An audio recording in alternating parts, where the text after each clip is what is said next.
Good morning mga fitness. So, vlog tayo ngayon, Sunday. So, pag-uusapan natin na pag galing ka sa payat, gusto mo mag-gain weight. So, tip ko lang sa iyo mga fitness is, kumain ka ng 6 meal a day sa isang araw.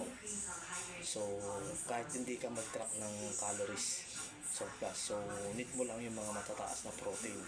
So, ano nga ba yung mga matataas na protein? Kagaya ng chicken breast, lean beef, ground beef, yan, baka, tapos yung itlog, yan mga itlog, tapos isda, yung mataas yung high protein na kainin mo.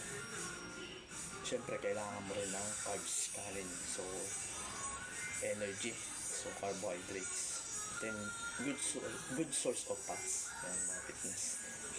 So kung gusto mong mag-gain weight, so pagdating naman sa training, kahit nasa bahay ka lang, so mag-home workout ka.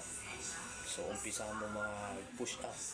So pag beginner ka pa lang, yan, so beginner ka pa lang, so umpisa mo na 15 reps. So sa isang araw, so kinabukasan magdagdag ka ng 5 reps, so 20 reps na fitness. So gagawin mo na siyang 20. So kung wala kang time na exercise sa gym, kung nasa bahay ka, kung gusto mo mag-gain weight, yun, fitness. So syempre huwag kang magpupuyat, so iwasan mo yung puyat. So kailangan matulog ka ng 7 to 8 hours. Yan. Tapos iwasan mo rin yung mga pagkain na malalangis, kasi yung mga junk foods, chicheria, soft drinks, yan, kasi mga maalat na pagkain. Kailangan yung kakainin mo is yung mga source of protein, then good source of fats, then carbohydrates.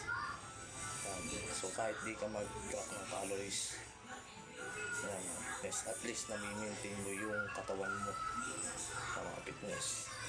So nagiging healthy ka, or healthy lifestyle. Kailangan mo rin kasi na maging malakas, kasi yun lang yung puhunan mo para sa iyong katawan.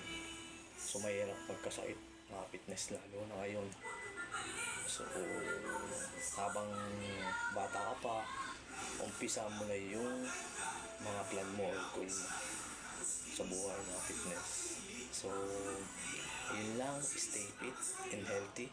So lagi nating tandaan, alagaan natin yung ating kalusugan. So huwag niyong kalimutan na i-subscribe yung aking channel, Marski Fit channel. Stay fit and healthy.